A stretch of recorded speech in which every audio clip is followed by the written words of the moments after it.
Shabbat Shalom, nous sommes Parashat Vaikra et nous sommes à quelques jours de Hag Pesach. Les familles ont commencé leurs préparatifs. Nous allons parler des préparatifs impératifs qui sont Simchat Hag. C'est marqué dans Siman Tavkuf Kafté dans Shulchan Aruch que la personne doit réjouir sa femme et ses enfants pendant la fête. Sa femme, c'est en lui achetant des beaux habits et des bijoux, les enfants en leur donnant des friandises et lui-même en achetant du vin et de la viande. Donc finalement, pourquoi on se sent obligé de parler maintenant? Parce que si on veut acheter une robe à sa femme, c'est pas le jour de la fête. Si on veut acheter un bijou, c'est pas le jour de la fête, donc ça se prépare. Et justement, la joie de la fête, elle est dans sa préparation. Quelqu'un qui sera qui tombe d'un jour à l'autre dans la fête sans se préparer, il ne sentira pas la fête. C'est justement tous ces préparatifs difficiles à tous les niveaux physiques et budgétaires qui font qu'on s'attend à quelque chose de grand à la fête. Et c'est ça finalement qui prépare la grandeur de la fête. Les Hachamim ont dit que le budget de la personne, il est fixé d'une année à l'autre, une fois par an. Dit Rashi, pourquoi ça s'appelle d'une fois par an? Pourquoi il n'est pas fixé tous les jours? Pourquoi il n'est pas fixé tous les mois? Eh bien, dit Rashi que si jamais quelqu'un aurait une grosse rentrée, un mois ou une journée dans l'année, il ne faut pas qu'il pense que c'est une rentrée ou de ce jour-ci et il va la dépenser, c'est une rentrée pour toute l'année. Moi, j'ai dit à quelqu'un qui a un travail saisonnier, je dis dans la saison, tout ce que tu rentres, tu dois faire 12 enveloppes pour 12 mois, comme ça tu as de l'argent toute l'année. Mais si jamais quand tu as des entrées, tu les dépenses, et après il n'y a pas d'entrée, tu pleures, ça ne marche pas. Donc c'est marqué, Kol mezonotav shel adam, ktuvim de Rosh Hashanah à de Rosh Hashanah. Chutz mitishtre. Talmud Torah, Shabbatot, Yamim Tovim ve Rosh Chodesh, le budget n'est pas limité. Pourquoi le budget n'est pas limité? Ben justement, pour pousser la personne à dépenser tout à fait largement. Et pourquoi finalement il y a un inyan de pousser la personne à dépenser largement? Tout simplement, dit le Midrash, que Simchat HaHag, ce n'est pas la Simcha à vous, c'est la Simcha à moi. C'est marqué dans la halakha que celui qui pense que la Simcha des fêtes c'est pour lui, pour faire plaisir à son ventre, pour faire plaisir à sa personne, ça, il dit à Kadosh Baruch Hu, il renverse l'étape de ces personnes.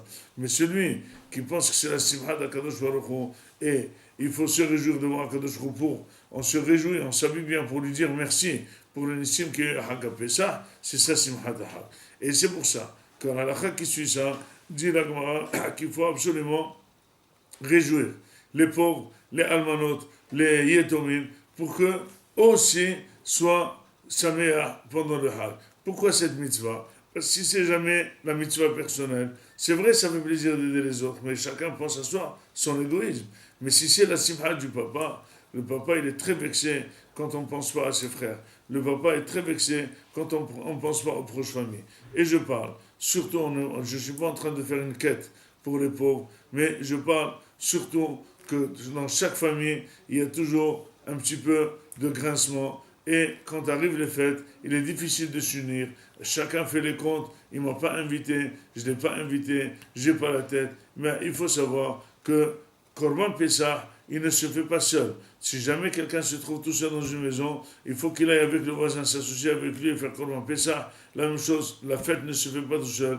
Le seder ne se fait pas tout seul.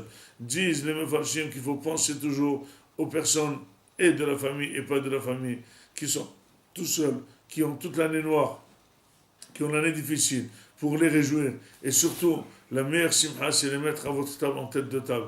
Les personnes qui ne font pas toujours plaisir à être à côté d'eux, et bien quand on les met sur la table, c'est comme un korban. Parce qu'Akadosh Baruch Hu, il voit qu'il est important pour toi que tu fasses réjouir les enfants d'Akadosh Baruch Hu. Imaginez-vous que cette personne, c'est le frère, c'est le fils, c'est combien on est content que quelqu'un d'autre les a invités, que quelqu'un d'autre lui a ramené un panier de Pessah, que quelqu'un d'autre a pensé lui acheter une chemise pour les fêtes. Si quelqu'un est intelligent, il ne doit pas remplir ses paniers, il ne doit pas remplir sa maison, parce que quand on a de quoi les remplir, on n'a pas besoin de remplir.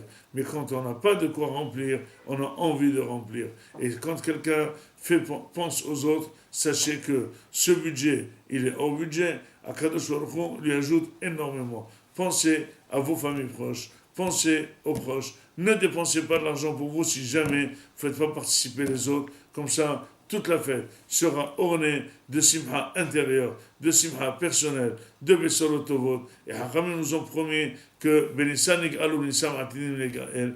Et c'est marqué que Kaldichfin était Veichol, Kalditrich était Veifsah. Disent les Mefarshim, pourquoi on invite les invités pendant Pessah? Il dit parce que c'est marqué que la tzedaka, c'est elle qui amène la Geoula. Donc dans Pessah, on fait un petit peu plus un effort de tzedaka, et ça c'est Benissan Alo, ou Benissan Atidin Legael. Pensez surtout aux proches, pensez aux Talmidei Hachamim, faites un effort, ne réfléchissez pas qu'ils ont assez, même s'ils ont assez, c'est très bien de les réjouir, et c'est là que Kadosh Baruch Hu va vous remplir de joie, de simha à vos proches, et Yehiratson, que vous soyez toujours des donneurs et pas des receveurs, de ceux qui sont samhim et pas de ceux qui sont à la table des autres. Autant c'est difficile de recevoir des gens, mais autant c'est très difficile d'être reçu. Chacun voudrait avoir, être dans sa maison, être dans sa belle table, être avec de belles assiettes, etc., etc. Mais si la personne n'a pas, et elle daigne être à votre table, et bien sachez que c'est une très grande mitzvah. Zeh ha-shulhan, vaidaber el ha-zeh ha-shulhan, Hashem, Lifnei Hashem, Shabbat Shalom.